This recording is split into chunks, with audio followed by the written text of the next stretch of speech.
This is the Zac Anesbury Show. Welcome. This podcast clip comes from an interview with Ryan Buckle from Top Shelf International.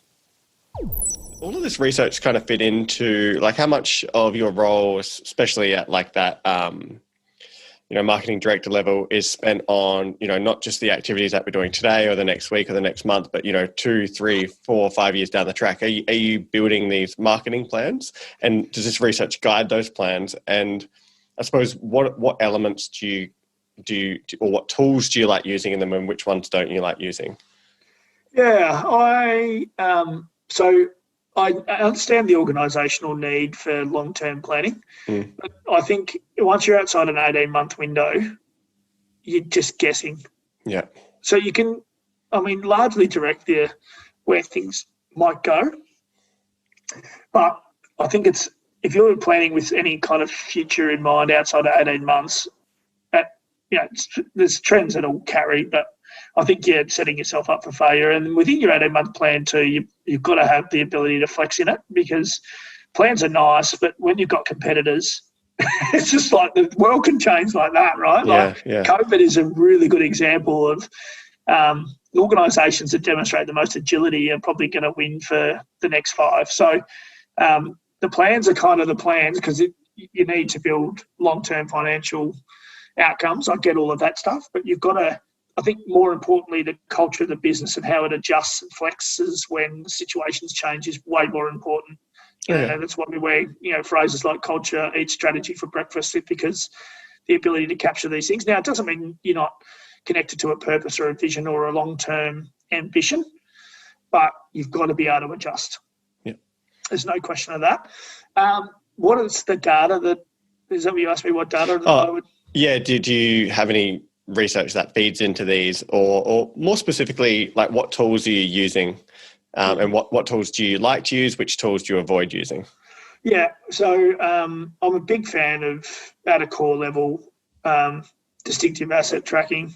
Yeah, is very important. I think particularly if you've got a big brand that's got a few, or if you're trying to build something that you think is distinctive for the long term, I think looking at that at least once a year is a really important thing to do, because if you don't get that right, then you don't get your consistency right, and then all this investment that you're making in marketing activity might not work.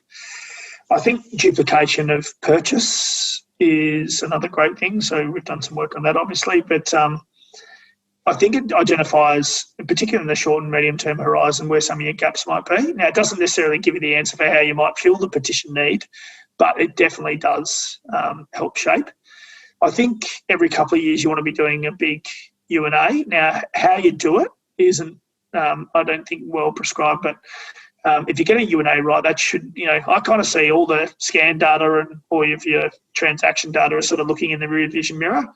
But if you're going to look out over the bonnet long term, how you get some of the themes that might define what the future is about. So the reason I say every couple of years is because all 3 or 4 years maybe consumer behaviour doesn't change that much, and then you're trying to bolt together enough pieces of work to say that these are the things that are starting to move. And then the last one that I spend a fair bit of time on as well is just a genuine category strategy. So if you take all of the bits and pieces and you go, okay, what's your best guess about where the category might go, then you've got a pretty clear roadmap, at least where to start fishing, which is, you've got a bit more time. I do think in Australia we'd certainly benefit from single source, but we're probably a bit like others in that you're trying to bolt different databases together. We don't necessarily, I think there'll be a good opportunity coming with one of the data suppliers soon enough. But I mean, that's kind of the sort of completes the loop for me in terms of copy effectiveness. I use PackSolve quite a bit as well. Like, I'm not a big fan of pack changes, but if we're improving distinctive asset recognition and time to find, I think that's a useful piece of work. And then probably sensory is the other one. I mean, we spent a lot of time on it in pet care. Sensory was palatability for dogs and cats, but understanding whether you are good enough is an important thing to constantly be doing. you don't want to over-engineer so you don't make money, as I said, but you don't want to make a product that's might be a barrier to penetration in the long term as well. So they're probably the major ones. There's nothing really groundbreaking there, I would say. You're just trying to be systematic about it and do them fairly regularly so that you've got some data that you can sort of piece together over time. I mean, every supplier's got more scan than you can sort of possibly digest. It's like working with the right people to get the inside out of the scan is the key. So yeah, perfect. That's an awesome answer.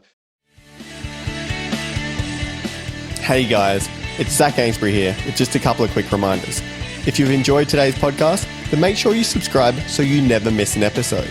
There are plenty more interviews to come with some of the world's leading marketing academics and practitioners. You do not want to miss these.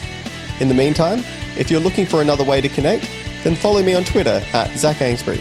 That is ZACANESBURY for my take on the marketing issues of the day.